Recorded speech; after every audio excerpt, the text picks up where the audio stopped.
yakın arkadaşı İpek Canbulat'la birlikteyiz. Şükür kavuşturana İpek. Hoş İpek'cim, geldin.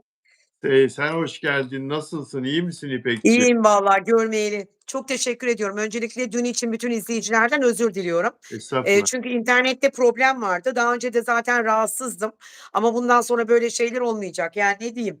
Eee, Aslında çalışıyorum, gireceğim, geleceğim, yayın için çalışmalar yapıyorum ama maalesef bir bakıyorum ki bir aksilik çıkıyor. Nazara Güzel, inanıyorum. Sonra da diyorum güzel. ki herhâlde birileri bir şey yaptı, istemedi gelmemi, ondan Estağfurullah. oldu diyorum. Ama neyse bugün bomba gibi karşınızdayım.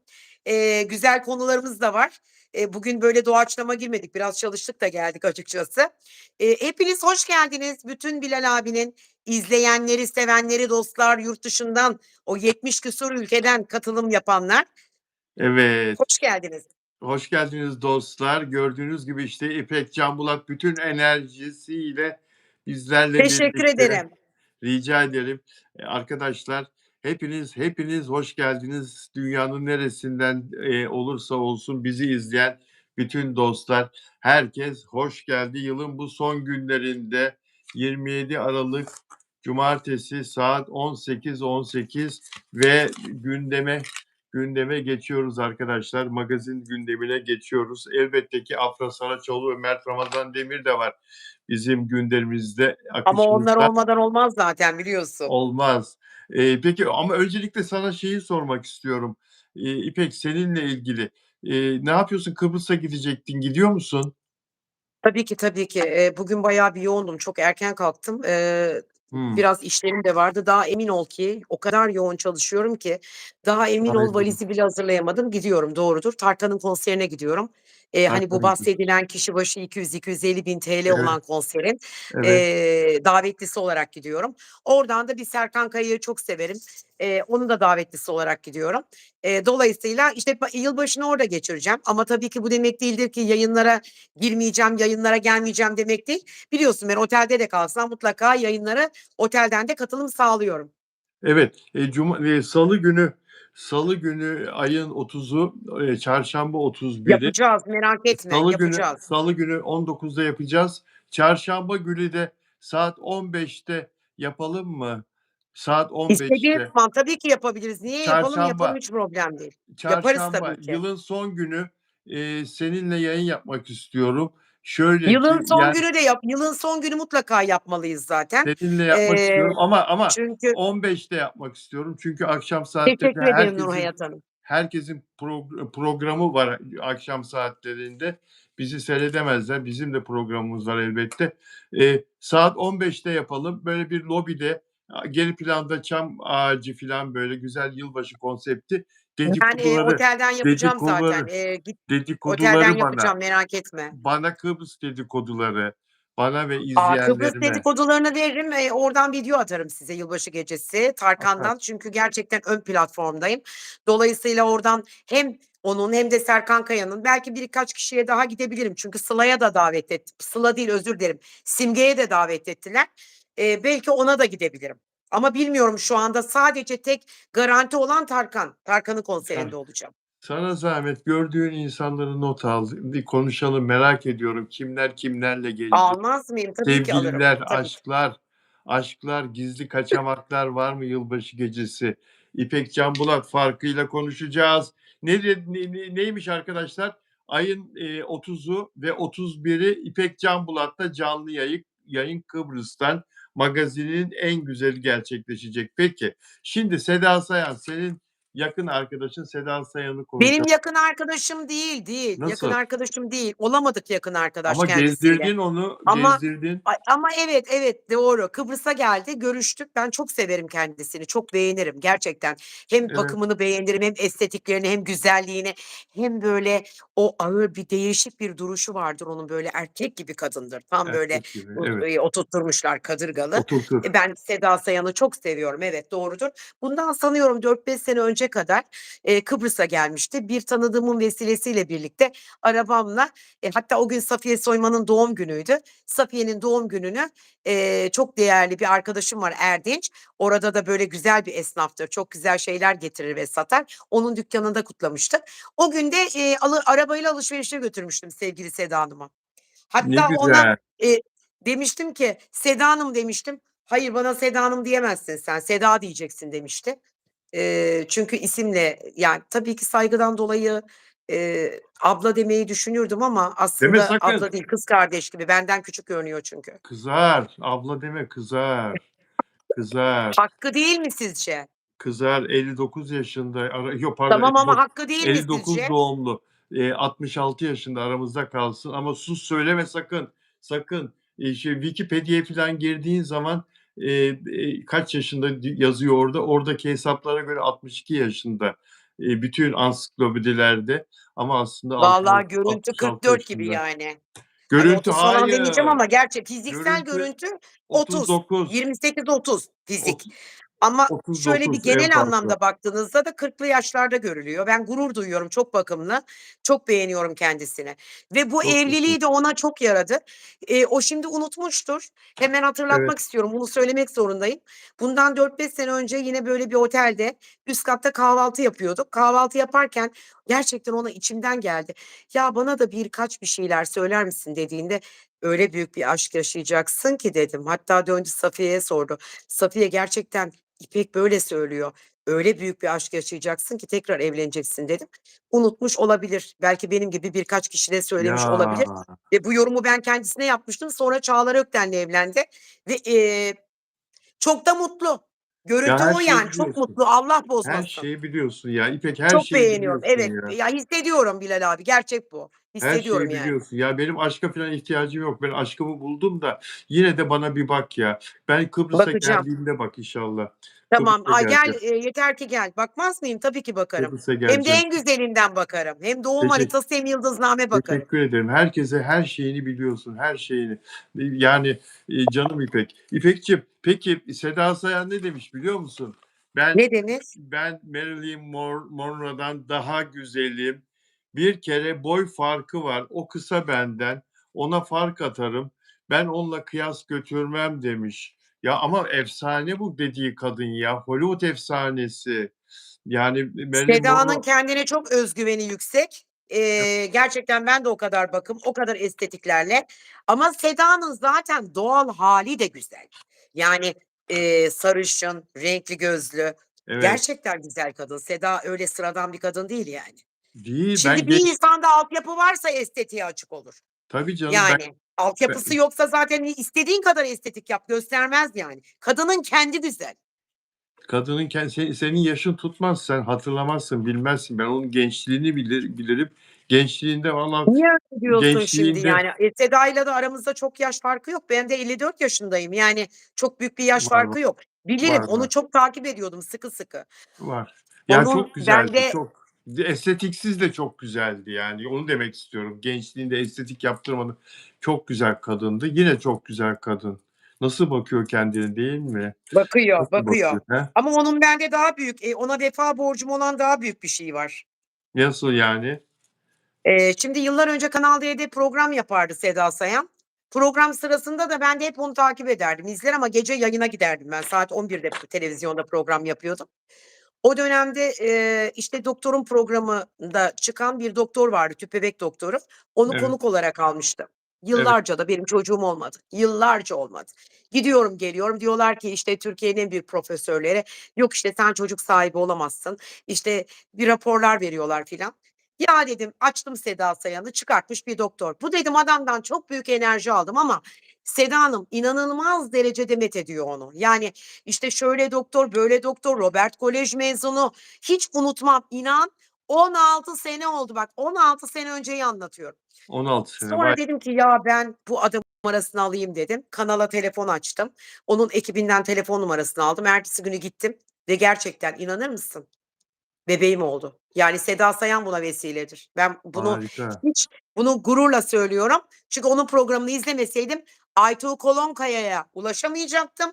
Kanal D'de doktorun programı yapıyor ama, kendi işiyle ilgili bir şey anlatmıyor adam. Dolayısıyla Seda Hanım'ın programında görünce direkt gittim ve tak başarılı oldu. 2'nci denemede yani. Çok güzel, çok önemli bu söylediğin. Çok önemli. Seda Sayan Benim evet, ona çok büyük vefa borcum vardır. Ben çok severim onu. Seda Sayan hem çok Ama iyi hiç bir samimi olamadık yani. O benim aslında arkadaş karakterimdi biliyor Eee, musun?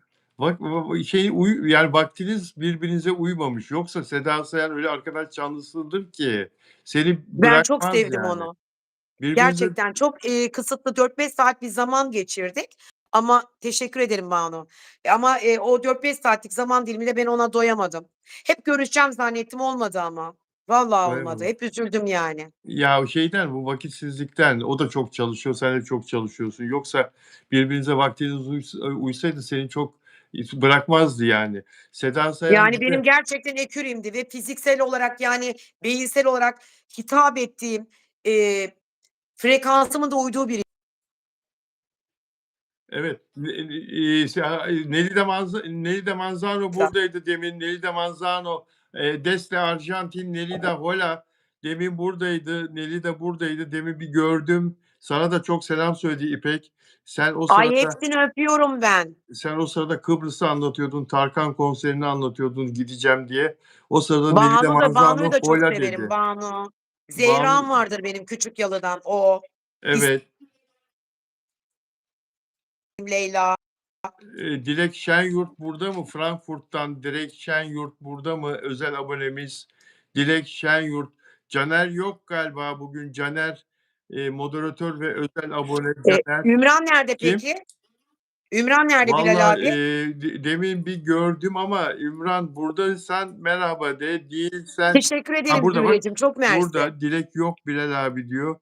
Eee, Ama moderatör yok Bilal abicim. Ümran burada, moderatörsüz olmaz. Ümran burada. Dilek Caner yok nerede diyor. peki? Hafta Eee, sonu Caner dışarıda olabilir. İyi Caner, yayınlar Bilal Bey, iyi yayınlar İpek Hanım demiş. Niyet Hanım çok teşekkür ederim, sağ olun. çok Evet teşekkürler. 19'daydım hafta sonu olduğu için yayını 16'ya, pardon 18. 18'de aldık. Evet, bugünlük 18'e aldık. Delfino Di Masio Şili'den burada mı? Delfino Di Masio, özel abonemiz Delfino Di Masio. Samiye Yüksel burada mı? Özel abone Samiye Yüksel burada mı? Hayırlı yayınlar diyor bize Ümran, moderatörümüz. Peki arkadaşlar, özel aboneler gelince Ümran bir haber verirsin sana zahmet. Evet dostlar, dilerseniz sizler de özel abone olabilirsiniz. Bunun için yapmanız gereken şey ana sayfada açıklamaları okumanız yeterli olur dedikten sonra başlıktaki konuyu konuşacağız biraz sonra. Afra Saraçoğlu bir mafya reisinin sevgilisi, vuran, öldüren, ateş eden, dan dan dan. Gördük zaten tanıtımda ve bugün bugün değil dün zaten afişi yayınlandı. Kenan İmirzalıoğlu'nun canlandıracağı Doğan karakterinin, biz onu doktor, hayat kurtaran cerrah, böyle eli yüzü düzgün, tıp fakültesini bitirmiş, efendi bir doktor zannediyorduk ama adam, bugün gördük afişinde, fotoğrafta suratını, böyle bıçkın bir adam, mafya lideri böyle. Zaten tanıtımda da ipucunu verdi, ateş ediyordu sürekli. Demek ki arkadaşlar, bizim melek yüzlü Afra'mız, bizim melek kalpli Afra'mız öldüren, kesen, asan, vuran bir mafya liderinin sevgilisi olacak. Bakalım Afra Saraçoğlu'na gidecek mi bu rol? Bunu konuşacağız. İpek'in bu konudaki düşüncelerini merak ediyorum. Gülben Ergen diyorum. Sen Caner seversin. geldi. Caner geldi bu Caner arada. geldin mi? Evet geldi Caner. Caner hoş geldin, Caner'cim moderatör. neredesin sen canım ya? Moderatörümüz ve benim özel abonem Caner, hoş geldin. Gülben Ergen'i seversin herhalde. Gülben Ergen'i, evet severim. Çünkü o son derece, eğitime çok önem veren ve gerçekten anne olduktan sonra da korkunç derecede değişiklik yapan, yani normal karakteri de değişti. Gülben aslında çok böyle özgür ruhlu, çok başka ve çok farklıydı. Dolayısıyla değişiklik yaptı kendinde ama ya açtığı okullarla benim idolüm olmuştur. Gülben'i çok beğenirim. Hem beğenirim hem de çok da severim. Ya, Gülben Ergen'in enerjisine bayılıyorum ya. Bu kadın hiç mi, eee, ya bugün de çalışmayayım, bir şey yapmayayım, bugün de yatayım filan diye düşünmez. Devamlı bir, faaliyet halinde. Yani bir bakıyorum Özgür Aras menajeri, PR'larını yapıyor aynı zamanda.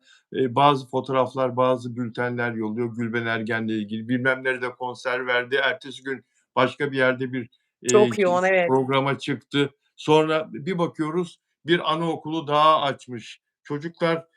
Çocuklar Gülsün Derneği 60. anaokulunu açtı Adıyaman'da dün. Helal olsun Gülben Ergen'e ya. Vesile oluyor tabii burada parası olanla devlet arasında. Devlet arazi gösteriyor. O da hayırseverlerden yardım alıyor. Gülben Ergen bu işleri yapıyor ve okul inşasını gerçekleştiriyor derneği. Okul bittikten sonra bütün tefrişatını, döşemesini filan her şeyini hayırseverler yapıyor. Gülben Ergen de Milli Eğitim'e teslim ediyor okulu. Dün de öyle bir okul, anaokulda Adıyaman'da videoları Gördüm, falan biliyorum. gördüm. Ne kadar şık bir okul. Gördün değil mi anaokulu? Ne kadar güzel. Ama, onun ilk yapımı değil bu. Ben diğerlerini de gördüm. Çok zarif, çok 60. güzel. Tam böyle, köylerde yapıyor genelde. Çok da beğeniyorum yani. Ya, ne kadar güzel bir şey biliyor musun eğitime destek olmak? Değil mi? Tabii İhtiyacı canım. olan ihtiyacı olan yörelerde yapıyor. Halkın, işte, orta hâlde olduğu, fakir olduğu yerlerde yapıyor. Ama, yani, bunu gönülden yapması, böyle bir hizmeti kendisine görev bilmesi, değil mi? Yani, ünlüler sadece para kazanmak için mi var? Sadece kendi hırslarını yerine getirmek için mi var? Yükselmek, herkes beni konuşsun filan. İşte, Gülben Ergen böyle olmaması gerektiğinin en güzel ispatı değil mi? Bilal abicim, Gülben Ergen bunu yapıyor. Az önce de Seda Sayan'dan bahsettik. O da biliyor musun? O da çok çocuğu okutur. O da çok destekler verir. Çok yardımseverdir, çok eli açıktır, çok bonkördür. Ben onunla ilgili de çok şeyler duyuyorum etraftan. Aferin sana. Yani onun Aferin da sana. Seda Sayan çok yardımseverdir. Öyle bir eli açıktır ki onun, anlatılır gibi değil. Aferin sana. Bak ne güzel bir konuya değindin. Hakikaten işte bunları konuşalım. Yani, bunları kendileri söylemiyorlar, söylemezler, öyle çıksın, bilinsin. Yani Teşekkür ederim utanıyorlar, Sevdacığım. çekiniyorlar. Gerçekten yardımsever olan ünlüler bunları gizli Evet. yapıyorlar. Ama bazısı da reklam olsun diye, yapanlar da var Bazıları da maalesef. çok cimri mesela. Gülben 25 Ağustos ne burcu? Başak Burcu. Başak Burcu hırslıdır, değil mi? Bir defa Başak Burcu iş hayatında son derece başarılıdır.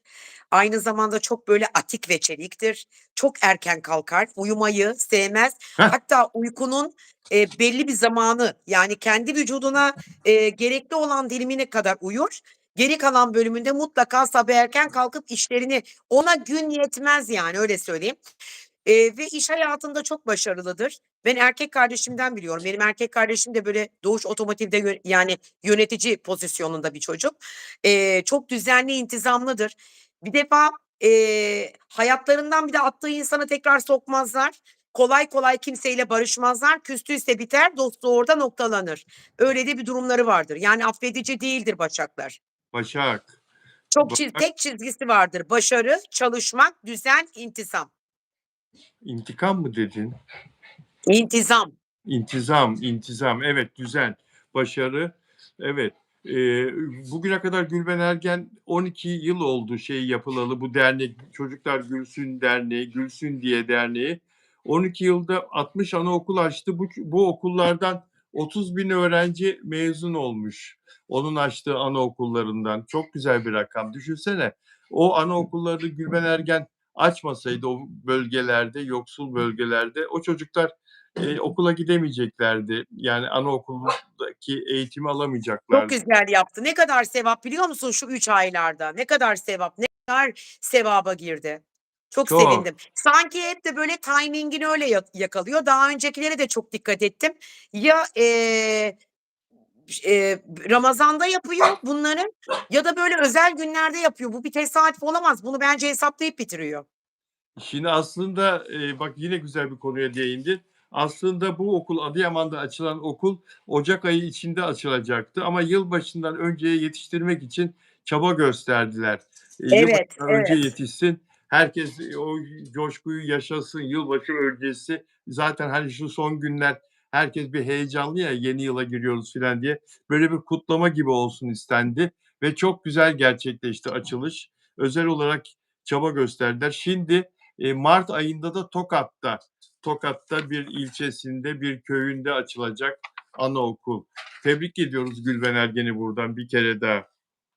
Ben de tebrik ediyorum. Bu arada Caner yazıp duruyor. Ne Caner'cim yapıyor? boğaları anlatacağım merak etme. Ben de boğayım. Hiç yüzü gülmedi diyor. Evet 2024 onun için çok katliam bir seneydi. Ama özür dilerim 2025. Ama aslında o enerji Anlat, 2024'ün anlat. sonundan itibaren geldi. Anlat, anlat, Ama anlat. ama Anlat. 2025 yılında çok büyük mutsuzlukları oldu. Parasal anlamda, özel hayatıyla ilgili Boğaların olarak mı? ama efendim? Boğa burçlarının Boğaları mı? anlatıyorum, evet. Ama 2026'nın 3. ayından itibaren Mart'la Haziran ayına dikkat edin. Parasal anlamda büyük bir yükseliş ve aynı zamanda yine işsel anlamda tekrar eski gücünü ve eski itibarını kazanma. Çünkü boğalar işiyle ilgili itibarlarını zedelediler, yanlışlar yaptılar, yanlış yollara saptılar. Ama bu onlarda büyük bir travma yarattı. Eski hallerine geri dönüyorlar, parasal anlamda doygunluklarını tekrar kavuşuyorlar. Çünkü boğa burcu demek para burcu demek. Asabiyet, o işte, sıkıntılar, ani çıkış, fevri davranışlar artık boğaları terk ediyor. Aslında boğalar onları terk etmiyor. Çünkü onlar o enerjiyi çekiyorlardı ama onlar yani bu enerjiler boğayı terk ediyor. Artık boğanın hayatında çok daha huzurlu, çok daha intizamlı, hayatından atması gerekenleri atacağı bir dönem, çıkarması gerekenleri çıkaracağı bir dönem. 2026 onlar için çok büyük bir yükseliş yılı olarak görülüyor. Aslında farkındalığın farkına varacaklar. Ben kimim? Ben ne gibi hatalar yaptım geçmişte ve bu hataları bir daha yapmamam lazım deyip gerçekleri görüp farkındalıklarının farkına varıp 2026'da son gaz başarıyı bulacaklar. Yani Çok. onlar için çok güzel bir sene olacak boğalar için. Esra Erol Boğa burcu, Can Bonomo, Zinet Salih, Aslı Enver, ondan Demet sonra Akalın, Demet Demet Akalın, Akalın, Cem Yılmaz, İlber Ortaylı, Halit Ergenç, Tolga Çevik, Mehmet Günsur, Nükhet Duru, Demet Akalın, dediğin gibi Oğuzhan Koç, Demet Evgar. Bunların hepsi Boğa burcu. Yani Boğa burcu bakın dikkat ettiğiniz saydığınız isimler hep iş hayatında öne gelen, öne çıkan ve dikkat edin hep ekran yüzleri fark ettiniz mi? ekran yüzleri. Ekran Hep yüzleri ve ekranlar boğanın bir karışır. albenisi vardır, aura olarak çok çeker. Bakın güzellikten, işte, seksapaliteden bahsetmiyorum. Bir aura vardır onlarda. Bir toplum içine girdiği zaman direkt anlaşılan ve direkt çekilen bir burçtur. Ya, Direkt. Yani şimdi ben mesela ben öyleyim Bilal abi. Ben yolda yürüyorum, inanamazsın. Hiç böyle köyde bile yürüsem yahut hadi köyü de bırak, Bağdat Caddesi'nde o kadar insan var. Böyle çok böyle evet, albenisi olan, göze çarpan ya da Nişantaşı'nda evet. mutlaka arkamdan birisi geliyor. "Ay hanımefendi bir şey soracağım ya, işte şu şöyle, bu böyle, yani nasıl işte bu tokayı nereden aldınız ya da işte ne bileyim şu üstündekinizi nereden aldınız?" Hep bu tarz geliyorlar bana yaklaşıyorlar. Çok Evet, enteresan. Bu bir değil, ilginç. 2 değil ama. Bu İlginç. yaygın Bunu beni Kıbrıs'ta da yakalıyorlar, soruyorlar.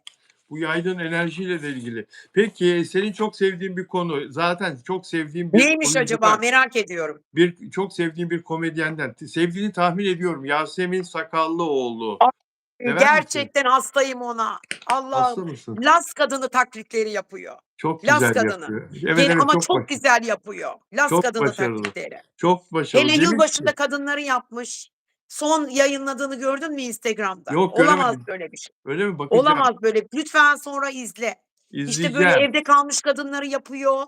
Ondan sonra işte ne bileyim işte yılbaşında diyor evde kalmış halim ayaklarını suyun içine koymuş manikür pedikür yapıyor ama hiçbir yere gidemiyor. İzleyeceğim. Çok komik ya, çok komik. Çok seviyorum Yasemin'i. Yasemin Sakallıoğlu demiş ki, "Dedikodu kilo aldırır." demiş. Doğru mu ya? Evet aldırır. Aldırır Aldırır. mı? Ciddi mi Aldırır. söylüyorsun? Aldırır. Tabii ki A! aldırır. Evet. Yani Evet. dedikodu Dedikoduyu kim yapan yapar Bilal abicim? kim Boş yapar? insan yapar. Boş insan hiçbir şey üretmeyen insandır. Yani hafızası meşgul olan bir insan zaten böyle boş işlerle uğraşıp da dedikodu peşinde koşmaz. Dolayısıyla bu dedikoduyu hiç işi gücü olmayan, bir şey üretmeyen, Evet, kafası boş olan, hiçbir amacı mantığı olmayan, hayat gailesi olmayan insanlar yapar ve genelde bu dedikodu iş yerinde yapılmaz, genelde evden yapılır. Evden Neden? yapılır. Çünkü evde zaten kadın boştur. Hiçbir gailesi yok, işi yok, gücü yok. Yemeğini yaptı, işini bitirdi. İşi buydu işte zaten. Ne yaptı? Televizyonu izledi, magazin dedikodu programlarını. Oturdu, bir köşede yedi, yedi, yedi, dedikodu yaptı. Çünkü dedikodu boş bir zamanı dolduran bir şeydir. Eğer bu kadının zaten kafası dolu meşgul olsaydı ama bu arada erkekler daha çok dedikodu yapıyorlar, o da ayrı hikâye. Erke Vallahi. Erkekler daha da çok dedikodu yapıyor.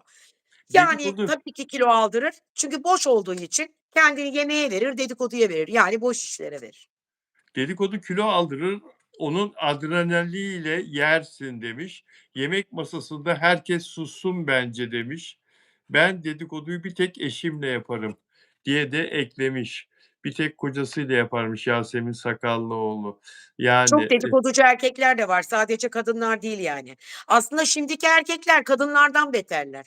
Oturup bir de kadınlarla ilgili dedikodu yapıyorlar. Düşünebiliyor musunuz? ya, yani dedikodu ben, dedikodu yapınca stres atarsın diye biliyorum. Yani, psikolojisine iyi gelir Hayır, insanın diye hayır. Dedikodu yapınca biliyorum. şöyle içsel bir rahatlama olur ama Evet, dedikodu kötü bir enerji olarak çok kötü bir enerjidir. öyle Çünkü mi? gıybettir. Gıybet de zaten günahtır ve aynı zamanda birinin aleyhinde söylediğiniz ya da anlattığınız şeyler size olumlu bir elektrik ve olumlu bir enerji getirmez. Tam tersi hayatınızda rayında gidecek olan şeylerin önüne bloke eder ve blokaj yaratır. Dolayısıyla dedikodu iyi bir şey değildir. Sizinle ilgili ben dedikodu yapıyorsam sizin zaten bütün enerjinizi kendime doğru çekmişim demektir. Hatta dedikodu yapılsa dahi ona ortak olmamak lazım. O insanlarla oturup sohbet edip konuşmamak lazım. Yorum bile yapmamak lazım. Gıybetin günahı da büyüktür. Gıybetin günahı da büyüktür dedi. Şimdi bizim yaptığımız işe gıybet diyorlar ama biz Hayır, hayır. Hayır, bu ünlülerle başka bir ilgili şey. Bakın ünlülerle bu ilgili başka bir şey. konuşuyoruz. Bizim Tabii, yaptığımız magazin dedikodu bu. değil. Bizim yaptığımız, bir business, bir iş kolu. Ünlülerle ilgili, ünlülerin hayatında gazetecilik yapıyoruz. Spor, muhabirleri, spor yazarları, futbolcuları, basketbolcuları, tenisçileri konuşuyor. Siyaset yazarları, siyasileri, politikacıları konuşuyor.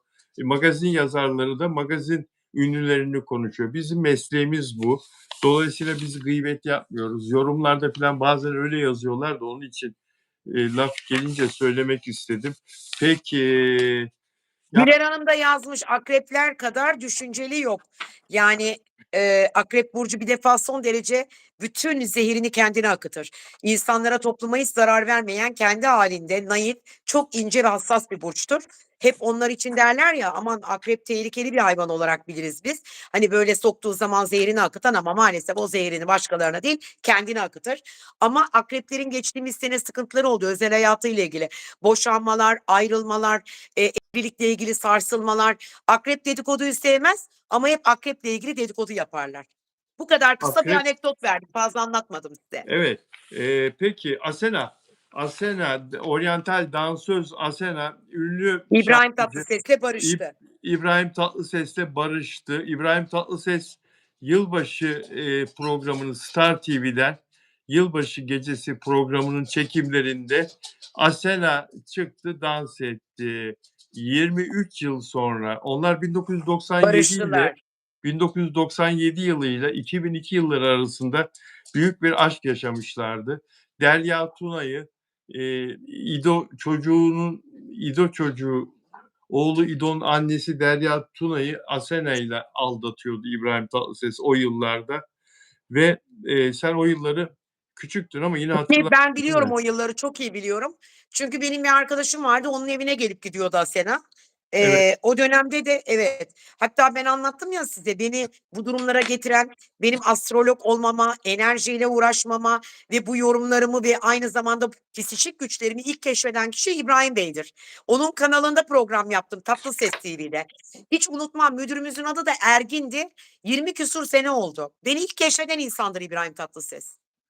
öyle mi? Seni ilk Evet, keşfeden insan, evet. ekrana çıkaran insan. Ama tabii ki evet, keşfetti, doğru. Onun sayesinde çok ekmek yedim ama tabii ki tasvip etmediğim davranışları da vardır kendisinin. Kadına el kalkmaz. Kadına Doğru, hakaret edilmez. Kadın doğru. kutsal bir varlıktır. Kadın naiftir. Analarınızdan örnek biçin. Doğurgandır. Doğru. Kadınlara sarkıntılık yapılmaz. Kadınlara Kadınları, kibar işte, ne bileyim, yaklaşılır. eziyetler, işkenceler, vurmalar, dövmeler, ne bileyim, işte, isyankâr davranmalar, onlara, işte, ne bileyim, hor, davranmalar bunlar benim için, çok artı değil. Yani bana İbrahim Bey yol açmış falan o ayrı bir hikâye. Tamam, onun yeri ayrı. Çok teşekkür ederim kendisine buralara kadar beni getirip keşfettiği için. Benim mesleğim bu değil. Ben hem psikoloji okudum hem işletme okudum ama, tasvip etmediğim çok davranışları var. Yani ben, kadınlara karşı hiç saygılı olduğunu düşünmüyorum ve evliliklerinin ve ilişkilerinin de bu sebepten ötürü ileriye yönelik çok uzun ve kalıcı olduğunu da hiç düşünmüyorum. Dikkat edin, hep ilişkileri noktalandı. Hep Kadın noktalandı. çiçektir. Evet, Evet. Asena'ya da çok kötü davranıyordu. Asena da onu çok kıskanıyordu, ve Asena. Tehditler, şantajlar, evet, Evet, Asena da kıskanıyordu ama asıl İbrahim Bey de kıskanıyordu Asena'yı. Tek evet, taraflı değildi yani. evet. Büyük aşk yaşamışlardı. Asena biliyorsunuz Hasan Dere ile evliydi. Yeni boşandılar. Yani yaklaşık 1 ay 2-3 ay oldu da boşanmadı. Acaba boşandıktan Asena sonra. acaba Boşandık. Asena Hasan Dere ile evli olmuş olsaydı sizce barışır mıydı? Yok canım, olur mu öyle şey? Hasan Dere çok Herhâlde. kıskanç bir insandı. Barışmazdı. Hasan Dere İbrahim Barışmazdı. İbrahim Tatlıses'ten nefret eden bir insan.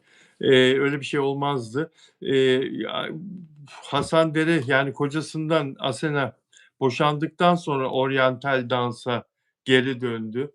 Şarkıcılıkta çünkü olmadı. Yani Asena'yla şarkıcılık yürümedi, yapamadı. Onun asıl mesleği, asıl işi, onu meşhur eden iş, eee, oryantal dans yapabilmesi, yapması çok başarılı. Zaten 1997 yılında İbrahim Tatlıses'le tanışması da onun, dansöze ihtiyacı vardı programında, İbo Show'da İbrahim Tatlıses'in. Asena Ama işe Asena başladı. gittikten sonra da Didem'i aldı. Evet, Asena işe başladı ve sevgilisi oldular. Sonra ayrıldı Asena, bıraktı, terk etti İbrahim Tatlıses'i. Kendisinden başka kadınlarla da beraber oluyor, onu aldatıyor diye 2002 senesinde İbrahim Tatlıses de bir kiralık tetikçi tuttu ve Asena'yı ayağından vurdurdu. Ama sadece Vurdurdu. onu değil, Derya Tuna'yı da vurdurdu Ondan galiba, doğru önce de mu? Derya Tuna'yı vurdurdu. Bunlar Bunlar şimdi küçük ispatlanmadı. şeyler değil yani. Şunu da söyleyelim, bunlar ispatlanmadı. O zaman, böyle bir kayda bu şekilde geçmedi ama iddialar He, İbrahim Tatlıses'in iddia. Anladım. yaptırdığı şeklindeydi. Şimdi, Asena, İbrahim Tatlıses'in 2026 yılbaşı gecesi için çektiği İbo Show programına, dün gece banttan çektiği programına, oryantal olarak katıldı ve 22 yıl sonra barışmış oldular. Yılbaşı gecesi, izleyebileceğiz diyorum. Sen Peki bir şey söyleyeceğim. Evet. Ne olacak yani, sence aralarında tekrardan bir aşk mı doğacak? Yok canım. Zannetmiyorum, yani İbrahim Tatlıses artık 74, 72, 73 yaşında. Zannetmiyorum öyle hırsları filan kaldığını Ben zannetmiyorum. Asena'yı Yalova'da izledim geçen haftalarda. Eski danslarını yapamıyordu, onu da söylemek istiyorum yani. Ben de Herhâlde. oryantal Didem'le Nesrin Topkapı'nın üstüne tanımam. Asena da 50'li yaşlarda artık yani. Tabii Ama o yok yapamıyor yani. Eski o dansların modası kalmadı artık. Şimdi çok değişik danslar çıktı. değişik danslar çıktı diyor. İpek, her gece, Kıbrıs'ta bir başka sahneye gidiyor. Bazı geceler 3 sahne birden geziyor. Bütün Aynen dansları, öyle. bütün solistleri İpek'e sorun dostlar. Ben de zaten takıldığım bir şey olduğu zaman İpek'e danışıyorum. Teşekkür ederim, çok mersi. Ama Rica ederim. gerçekten oryantal Didem gibi değil. Bak Didem'in danslarını ben yakından izledim ve gerçekten de bir dönemde arkadaşlığım oldu kendisiyle, şimdi görüşmüyoruz. Didem de kıvrak bir kız. Evet, Kıvrak. Gerçekten çok kıvrak. Asena biraz daha iri olduğu için dansları küt. Eskiden öyleydi, doğru. Ama maalesef şu anda aynı şey geçerli değil. Ben Yalova'da izledim kendisini. İnsan olarak mükemmel ötesi, onu söyleyeyim. çok, İnsan olarak Asena dünyanın en iyi insanı. Çok iyi bir çok. insan. Ay Cemaliyeciğim canımın içi benim, hoş geldin.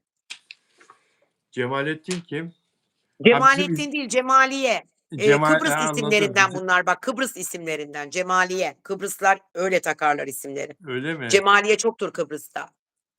Peki. Yonca Demir burada. Asena'da eski ama zamanına göre oynar diyor. Evet, daha Peki, İbrahim Tatlıses'i beğenenler de burada, sevenler de. Dostlar, şimdi, 10 yıl önce vefat etti Kayahan ve Kayahan'ın, eee, birçok evi var. Kendisi iyi para kazandı ve yatırımlarını da ona göre yaptı. Gönül Köşkü Gömeç'te, Gömeç Balıkesir'in Ege Denizi kıyısındaki çok şirin bir, eee, Sor. kasabası. Çok şirin bir yer, çok güzel bir yer. Gönül Köşkü Gömeç'te onun evi 1600 metre kare arsa üzerinde kurulmuş. 5 tane evin yan yana gelmesiyle 5 bitişik evden oluşan bir, konak diyelim biz ona. 130 milyon liraya satışa çıkmış. Tamam, çıkabilir, verebilirler yani artık 130 milyonun adı var. Çok büyük bir para değil, verirler. Ama bu Acarkent'te olmuş evler dolar, $4 ki eski $4,5 bir dolar, evdi. dolar değil mi? $4,5 Evet, dolar, öyle dolar, düşüneceksin. Evet, $4,5 $4.000.000 o Acarkent. $4,5 milyon, 42 liradan 4 kere 4 16, İşte 160. aynı hesap, aynı gibi. Peki. O da $4 milyon satıyor evine. Şimdi Eee, Kayağan'ın evi eski. Eder mi? çok eski, Etmez. Ama belki çok eski. etmez. Ama 40 toprağı yıllık edebilir. 40 yıllık yapı. 40 Ama yıllık tamam yapı. da toprağı eder yani. Onun üstüne alacak insan kırdırır, döktürür, tekrardan yapar, yeniden inşa eder. Bir de Kayağan'ın ismi var. Ama İsmi bak, bu da önemli. yıkılmaz ama kırılmaz. Dediğin gibi bak Kayağan'ın evi, Kayağan'ın ismi var orada. O ev niye yıksın ki ha? Ya yıktığın zaman Bence hatıralar da konak gider. gibi bir şey düşün. Düşünsene bir konak, bir, Evet. Dolmabahçe Sarayı nasıl önemli bir yerse bence Kayağan için de önemli.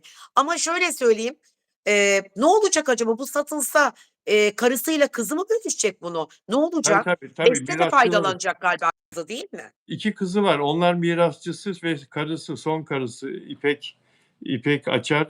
Onlar mirasçıları. Onlar bölüşecekler. %100. %100 3'e onlar bölünecek bölüşecek. yani. 3'e bölünecek de şimdi, bence satılmasın, orası müze yapılsın ya. Kayağım ama Gömeç Yok, çok satılmak durumundadır çünkü, anladığım kadarıyla Beste ile İpek geçinemiyorlar. Onu biliyorum ve geçinemiyor. aralarında husumet var ve o evin satılması lazım ki mirastan dolayı oluyor bunlar. Bir de biliyorsunuz İpek 2'nci evliliğini yaptı. Yaptı. Yaptığı, Mutlu. çocukla da, sahnede babasının, Beste'nin babasının şarkılarını söylüyor, seslendiriyor diye Beste hop oturup hop kalktı. Tabii, Oradan tabii, biliyorum. protesto Satılsın çekti. bence. Protesto çekti söyleyemezsin filan diye ama söylüyor. Onun da hakkı var. O 2'nci eşinden de çocuk yaptı biliyorsun. 2'nci eşinden de Onu çocuk yaptı. bilmiyorum. Hiç bilmiyorum onu, çocuk Yaptı, yaptığını. yaptı, yaptı. Peki şimdi, Bilmiyorum şimdi yani müze yapılsa canım. Kayağan Müzesi Gömeç'te sapa bir yer ya. Giden olmaz ki. Ya, Olur bu mu? İstanbul'da falan olsa tamam da yani Gömeçe'de kimse müzeye gitmez. Yani Ancak İstanbul'un göbeğinde Topkapı Sarayı var, ben gitmiyorum düşün. ancak Çanakkale'den Ayvalık'a giderken filan, oradan İzmir'e giderken, geçerken yani yok ya, olmaz dediğin gibi. Topkapı Sarayı'nı. Beyza Bulut, neler yazmış bak. "Ne meraklısınız." diyor. Aferin bak nasıl hemen. Ümran sen mi yaptın? Moderatörlerin süper çalışıyor Bilal abi. Öyle, öyle, öyle. Ümran da Caner yaptı herhâlde. Ha. Ümran da Caner de 10 numara. Peki Topkapı Sarayı'na gitmelisin ama git Topkapı Sarayı'na. Ama çok gittim Ha, gittin. artık. Tamam. Tamam, Hepsine tamam. hepsine gittim. Olur mu? Kaşıkçı Oldu. elmasları onlar bunlar. Dolmabahçe'yi ayrı gezdim. Topkapı'yı ayrı gezdim. Tamam. Gitmediğim yer kalmadı. Tarihe bir dönem çok önem verirdim. Ama yaş ilerleyince artık yok. Ben İtalya'ya da gittim. Gittiğime bin pişman oldum. Tarihi eserleri gezdirdiler. Yahu dedim ben kendi ülkemin tarihi kadar güzel tarihi var mı? Yok, İtalya'nın tarihini ne yapayım ben dünya tarihini? yok. Sen Yok İspanya'ya git. efendim. Efendim?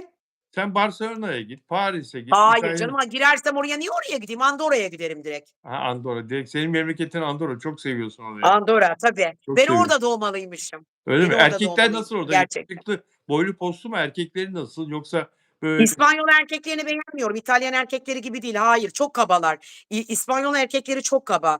En, yine yakışıklı, en kaliteliler İtalya. İtalyan erkekleri en İtalyan yakışıklısı. erkeği. Tabii esmer ama öyle kara esmer değil. Ya böyle kaşlı gözlü, Mert Ramazan Demir tarzında. He. Ya. Anladım. Portekizliler de öyle. Peki. Genel kültür için evet, doğru ama, Canan Hanımcığım, 10 defa gidince artık genel kültür de aramıyorsun. Ezberledik artık o bazilikaları, o Gaudi'nin eserlerini vs. gittiğim yerleri. O yüzden dolayı artık bana tat vermiyor gittiğim yerleri tekrar tekrar tarihi eserleri görmek. Artık alışveriş için gitmek gerekli. Sevmiyorum yani. Ama bundan sonra gidersem Küba'yı merak ediyorum. Küba'ya gideceğim. Git Küba'ya. Şimdi benim o zaman Küba'ya seyahatimi anlatayım sana. Anlatsana. Küba'ya gittiğimde ben şimdi dünyanın her yerini gezdiğim, için, hep tedbirliyim yurt dışında. Özellikle böyle zencilerin filan, melezlerin olduğu ülkelere gittiğimde, yoksul Hı hı. ülkelerde filan cepçiler, hırsızlar, yan kesiciler, sokakta insanı soyanlar filan çok olur, endişesi hep oluyor ya. Evet. Paris'te bile gece belli bir saatten sonra, Londra'da bile çekiniyor insan. Eee, Şimdi Küba'ya ilk gittiğimde yorgun argın otele geldim, yerleştim. Artık hava karardı.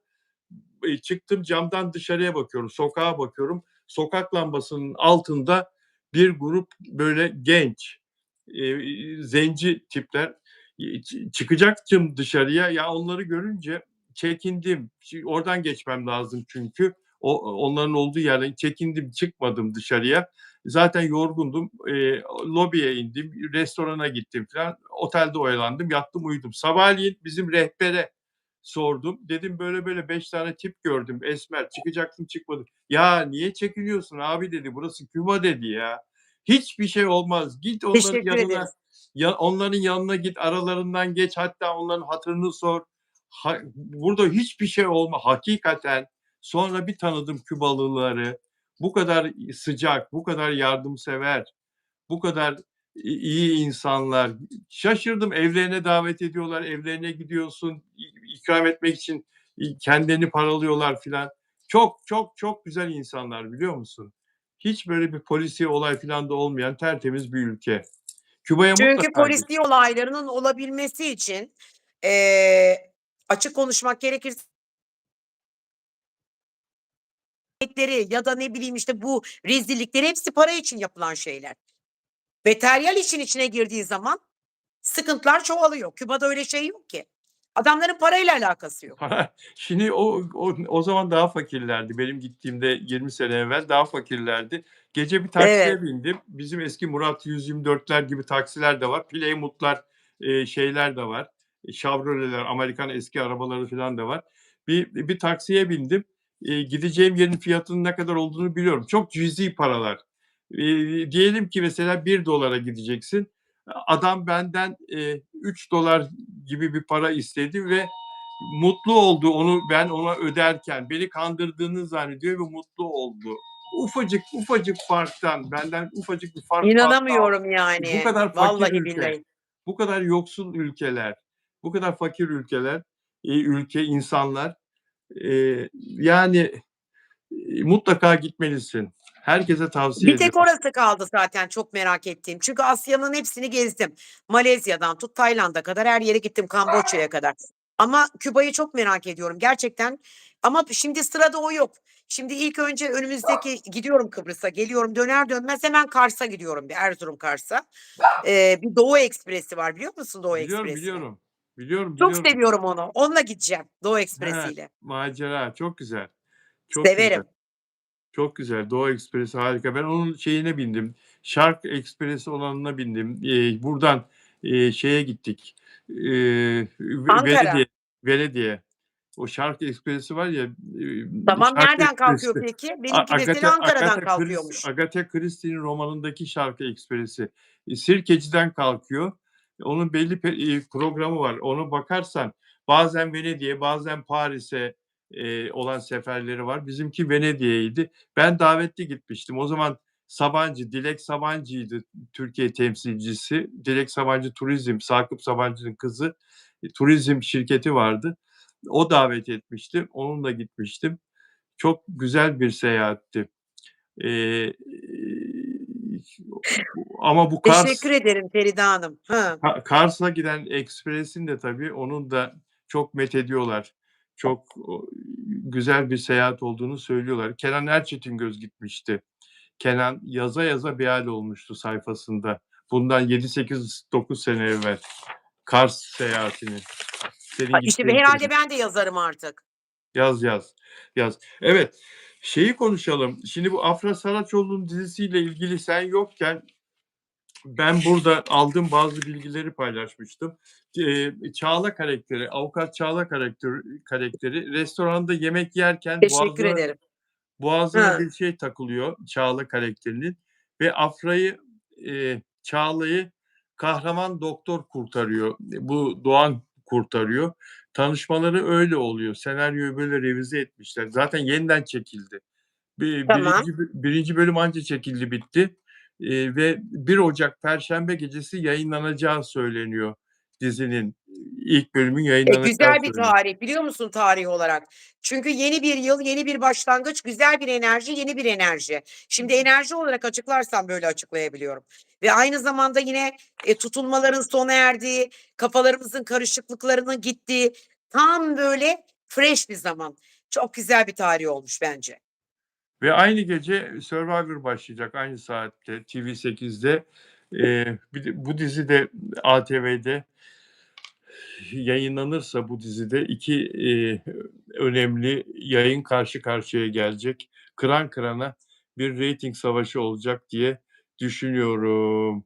Şimdi Afra Saraçoğlu açıklamasında bu dizi kendisine sorulduğunda, öyle couple bir, rol paylaşımı olmayacak demişti.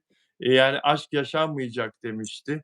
2 ayrı, başrol olacak diye anlatmıştı. Aradaki yaş farkı konu edilince ama değişti. Aşk yaşayacaklar ve ilk aşık olan da Afra Saraçoğlu olacak. Tabii, Kenan İmirzalıoğlu ağır abimiz olduğu için ilk o aşık Evet, olmayacak, ona aşık olacaklar. Öyle başlayacak. Zaten o dizide her şeyi Kenan İmirzalıoğlu yönetiyor. Yani bu değişiklikleri falan da ben değilim, benimle alakası yok falan dedi ama yani onun adına açıklama yaptılar yapım tarafından ama bütün bu değişiklikleri isteyen oydu. Onun istediği yöne evrildi dizi. Şunu soracağım sana. Şimdi Afra Saraçoğlu naif bir kız. Çok efendi, baby face. Gördük işte. Daha önce Yalı Çapkını'nda ve daha önce oynadığı dizilerde de. Eee, Yani burada vurdulu kırdılı, eee, bir dizinin içinde ve mafyada kendi usulünce kötü adamlarla savaşan bir, mafyatik tipin sevgilisi olacak. Açıkça bu. Açıkça böyle bir şey olacak. Böyle bir rol Afra'ya zarar verir mi sence, vermez mi? şimdi kendi fikrimi soruyorsanız naçizane Evet, bu rolü ona yakıştıramadım ama bu bir şans meselesidir. Yani Afra'ya ben uygun göremedim bunu. evet. Yani, Tutmaya bak Bilal abicim bak bu dizi tutmayabilir. Kızmasınlar bana ama tutmayabilir yani. hımm. Ya, Tutmayabilir. şimdi Tutmayabilir. bu dizi projesini halka anlatırken Doğan, karakterini oynayacak Kenan İmirzalıoğlu doktor, cerrah ailesinden ayrı bir, Anadolu şehrinin devlet hastanesinde doktor, cerrah filan bize böyle bir profil anlatıldı, anladın mı? Adam bilim insanı, orada, halkı iyileştirmek için Evet bak hizmet Caner eden çok güzel bir yazı yazmış. Mafya kim? dizilerini erkekler diyor, aşk dizilerini ise kadınlar izler diyor. Evet. Şimdi, bir doktor profili olarak anlatıldı bize. Doktor karakteri olarak anlatıldı. Ailesinden ayrı, ailesine res çekmiş filan. Ailesinin işte bir düğün töreni için onların yanına dönecek. Sonra, hikâye devam edecek filan. Böyle anlatıldı. Tamam. Biz de bir doktor, cerrah filan böyle bir, böyle, hani, beyaz yakalı bir, adam bekliyoruz. Fakat adam kısa sürede mafya reisine evrilecek. Zaten bunu tanıtımda, fragmanda bize ipucunu verdiler ki Evet. bizim halkımız kavga dövüş çok sevdiği için şiddeti oradan seyircinin bir kısmı da yakalayacaklarını düşünüyorlar. Ve Kenan İmirzalıoğlu da, böyle meşhur olduğu için kavga eden bir adam, bir aktör filmlerde. Eee, Onun filmi de, sonuna kadar, köküne kadar artık ne denirse densin, şiddet içerecek. Hep döven, silah sıkan, kahraman ama bunu hep adalet duygusuyla yapan filan bir insan anlatılacak bize ve Afra Evet. Saraçoğlu da burada acaba Ya söylemeye dilim varmıyor ama ya Söyle. böyle bir senaryoya meze mi olacak Afra Saraçoğlu? Garnitür mü olacak Afra Saraçoğlu? Yani Gerçekten var ya, gerçekten, ben de kendi fikrimi söylüyorum ama yani Afra'ya uygun bir rol değil, Afra'ya uygun bir dizi değil. Değil yani, değil. Bu Afralık bir iş değil bu. Gerçekten değil. fakat bir yandan da düşünüyorum sevgili İpek. Şimdi mesela, 3 tane kız vardı. 3 müydü, 4 müydü? Melekler, Charlie'nin melekleri. Ya Biliyorum, ha. vurdulu kırdılı filmler, vurdulu kırdılı diziler, o kızları filan böyle ne kadar çok milyonlar beğenerek seyrediyordu. Onlar da avantür, kavgalar, şeyler, kovalamalar, araba yarışları, şunlar bunları yapıyorlardı. O kızlarda silah filan da vardı ve yakışıyordu. Saçlarını savurarak filan. Bir yandan da erkeklerle öpüşüyorlar, erkeklerle, aşk da yaşıyorlardı filan. Hatırla avantür filmler. Şimdi Tamam, öyle evet bir ama işte o diziler o filmler gibi değil bunlar. Çok bu da başka. Evet, ya öyle öyleydi. olabilir Çok belki. izleniliyordu da, çok da seviyorduk. Evet, öyle olabilir belki. Afra Saraçoğlu'nun karakteri böyle mesela şimdi biraz o tanıtımda o havada vardı biraz Bak sanki Caner böyle. de aynı fikirde. Ne O hangi diyorlar. fikirdeler? Afra Hangi feshedip diziden ayrılsın diyor. Ümran da aynen diyor. Hımm. Ya Yani, şimdi ben de, kesinlikle aynı fikirdeyim. Kesinlikle ve kesinlikle olmaz, tutmaz, çok erken bitebilir ama bu dizi tutmayacak yani onu bil. ve ben de geçen gün bu, haberi verirken, bu diziyle ilgili öğrendiklerimi söylerken demiştim ki doktor hikâyesi, avukat hikâyesi, doktor hikâyesi 3-4 bölüm sonra kalkacak ve tamamen mafyatik bir dizi olacak diye. Hakikaten, 3-4 bölüme de kalmayabilir. Zaten aşk hemen başlayacakmış. Yani hemen birbirlerine ısınacaklar. Zaten onu gördük. Siz" dediler fragmanın bitiminde birbirlerini tekrar gördüler. Ondan sonra da zaten kaynaşma başlayacak. Yani bu dizi o tutmayacak ama Afra'ya çok değişik teklifler gelecek. Yani Afra'nın bu diziyle bir bağlantısını çok konuştuk. Hiç bu kadar da konuşmaya gerek yoktu. Çünkü bence lüzumsuz. Çünkü Afra'nın Kenan İmirzalıoğlu'yla tutmayacağı zaten o fragmandan da belliydi. Ben zaten onu enerji olarak da çok olumlu algılamadım Bilal abi. Ama, Afra'ya gelen teklifler, aynı zamanda başka dizi teklifleri gelecek. Size daha önce de söyledim biliyorsunuz. Ne dedim? 2 tık önüne geçecek. Yani tabii burada Mert'i yanlış anlamayın, sakın şey yapmıyorum. Zaten Mert'in başarısı ayrı, Afra'nın ayrı. Ama Afra Saraçoğlu bence bir ekoldür. Bence çok özeldir. Bugün ben TV8'de magazin programı vardı, onu izliyordum. Magazin programında izlerken Afra Saraçoğlu ile ilgili çok güzel şeyler söylediler. Şöyle baktım da gerçekten su gibi kız. Su gibi kız. Yani o bunda tutmasa onu herkes ona, teklifler sunar ve bütün teklifleri de, kabul etmek durumunda değil. Zaten ona o kadar çok teklif gidiyordur ki Kenan İmirzalıoğlu'yla birlikte oynayacağı için kabul etti bunu. Ama baştan sona fire verdi yani.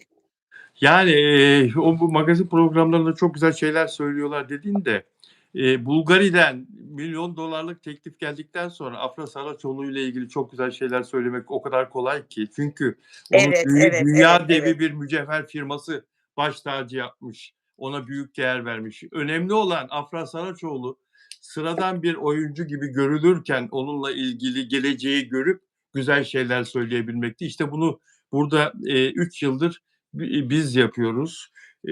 Onur Akay'la beraber ilk onu böyle fark etmiştik, ve her zaman söylüyoruz, hâlâ söylüyoruz. Bizden duyduklarını onlar, diğer programlar, yeri geldiği için söylüyorum, bizden duyduklarını, çıkıp ekranda anlatıyorlar, Evet, söylüyorlar. yani şimdi bir Kendileri şey duymuş söyleyeceğim. gibi. Bugüne kadar hiç Afra'yla ilgili ben görmedim hiçbir magazin programının Afra'yı çıkardığını.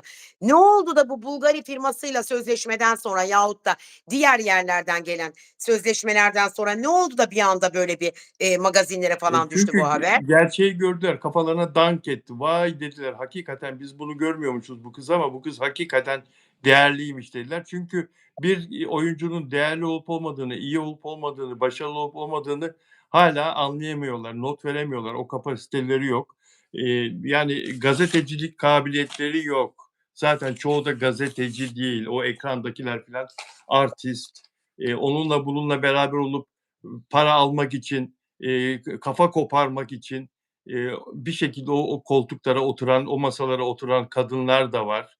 Vardı, Vardır, vardı, vardır. Tabii ki vardı, vardır. vardı. Yani şimdi magazin kalmadığı için, hâlâ var diyemiyorum. Bitirdiler çünkü bu şekilde magazin ayaklar altına alındı magazin maalesef. Magazin seninle vardı ya Beyaz TV'de. Yo, Bu bir gerçek estağfurullah. yani, Yo, yalan değil. burada kanal İ adı önemli değil. Kanal adı önemli değil. Ya, Genellikle kanal öyle. önemli değil, ondan önce de yaptın. Yani yıllardır yapıyorsun ama ben senin gibi bir magazinci tanımıyorum. Estağfurullah, Kenan'ı estağfurullah. bilirdim, Kenan Erçetingöz'ü bilirdim. Evet, Bir Kenan tane de gördüm. magazin yazarı vardır eskilerden, Demirhan Hararlı. Bilir misin? Evet, bilmez miyim? Bilirim Hı. tabii. O da Hürriyet'te muhabirdi. Çok Yani çünkü eski. magazinden başka hiçbir şey izlemem ben de biliyor musun? Ne dizi seyrederim ne bir şey. Sadece magazin. Evet.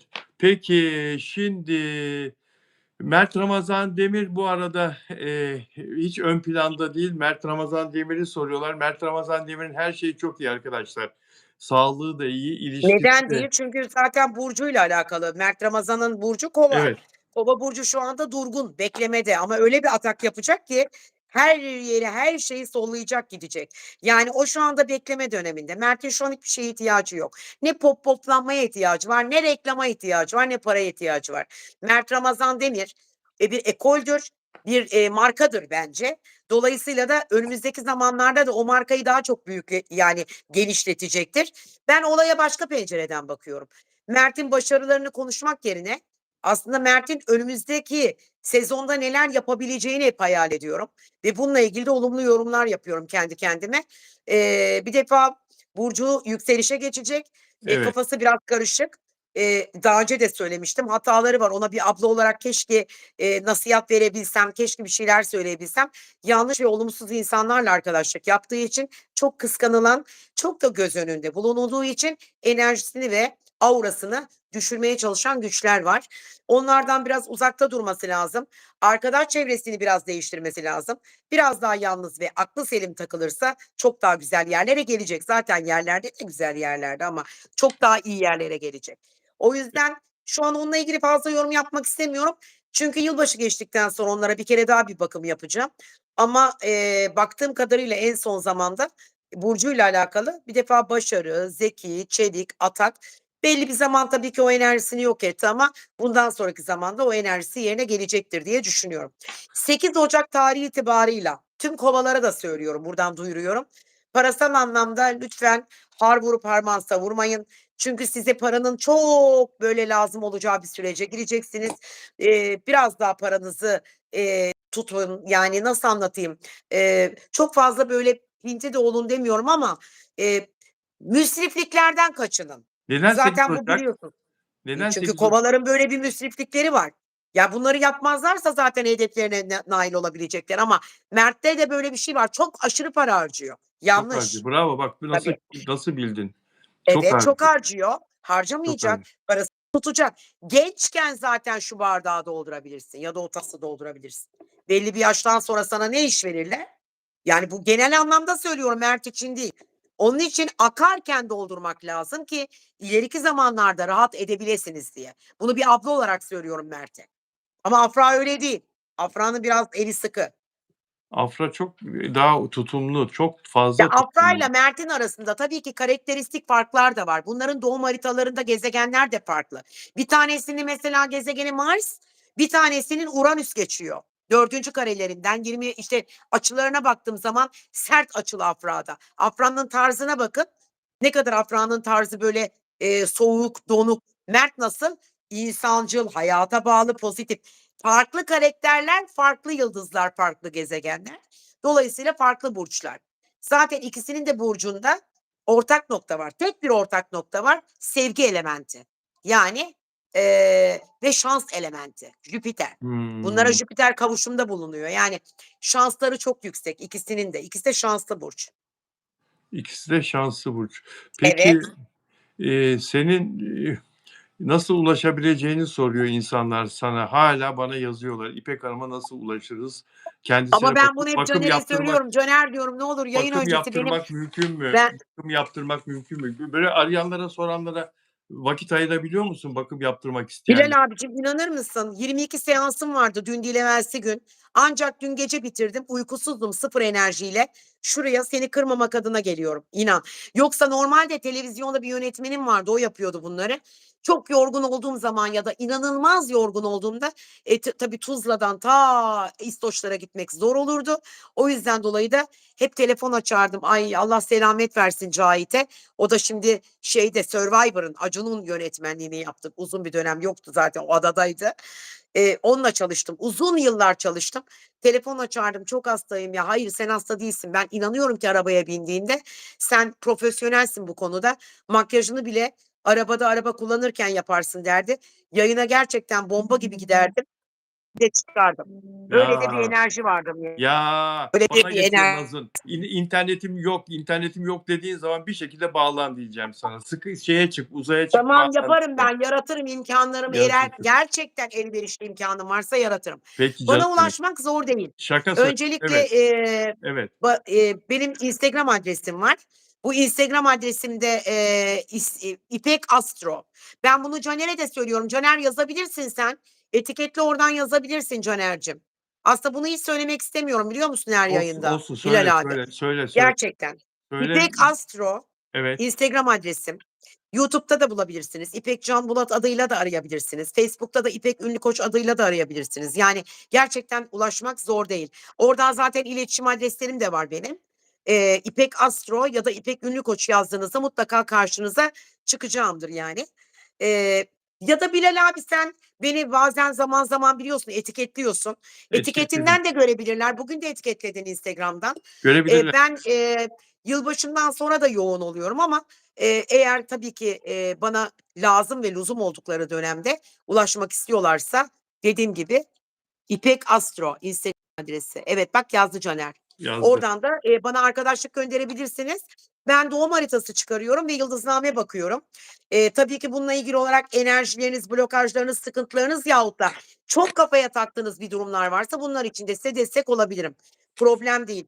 Bilal abicim, çok Canım, teşekkür ediyorum sana. ben teşekkür ediyorum. Ben teşekkür ediyorum katıldığın için. Salı günü saat 19'da, çarşamba günü, yılın son günü saat 15'te Kıbrıs'tan İpek Canbulat'la, yayın yapacağız arkadaşlar. Evet, yeni gün, yeni enerji, yeni yıl. Bakalım bize neler getirecek? Hayatımızı ne şekilde değiştirecek? Ülkemiz için hayırlı olacak mı bu yıl? Bunlarla ilgili de size İnşallah. bilgi vereceğim. Ülkemizle ilgili olarak da ülkemizin de doğum haritasını çıkarttım. Ona da, baktım. Onunla ilgili de size yorumlayacağım. Hem ekonomik krizi atlatabilecek miyiz ya da neler yapabiliriz? Hepsini size anlatacağım. Tamam, Bilal Özcan TV'den ayrılmıyorsunuz. Salı, cuma sizlerle birlikteyim ama zaten Bilal abi ben yayını bitirsem de hiç rahat durmuyor. Mutlaka, işte, ne bileyim, birtakım konuları buluyor, araştırıyor. Yayın bitse de kısa anekdotlu böyle 15'er dakika, 10 dakika arayla kendi videolarda, Çekiyor. yayınlıyor Evet, buradan. evet, Videolar yapıyor bizim aynen. için.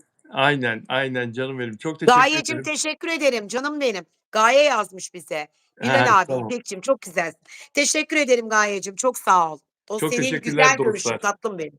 Çok teşekkürler dostlar. İpekçiğim. Bilal abicim, ben öncelikle bugün yayın neydi? Cumartesi. Normalde cuma yapıyorduk biz Tabii. yayınımızı. Cumartesi ne zaman yapacaktık? Salı mı? Salı ve çarşamba yapacağız. Tamam, okay. Salı, çarşamba yapıyoruz. Yeni yılda yine yapıyoruz. Yılbaşının ertesi yine yapıyoruz. Yapıyoruz. Narları patlatıyoruz güzel dolu enerjilerle. Evet. Hepinizi çok seviyorum. Burada olduğunuz Teşekkür ederim. için hakkınızı helal edin. Sağ olun, var olun. Bilal abiye de buradan teşekkürlerimi iletiyorum. Hepiniz Sağ iyi ol ki canım. varsınız. Görüşmek üzere. İyi Görüşmek akşamlar üzere. diliyorum. Sağ ol. Güzel hafta Sağ ol. sonları. Sağ ol. Hoşça kalın. Dostlar iyi akşamlar. İyi hafta sonları. Caner çok teşekkürler. Ümran çok teşekkürler moderatörlerimiz. Teşekkür ediyorum size Sağ de. olun. Görüşmek Bay üzere. bay. Sevgiler. Bay bay.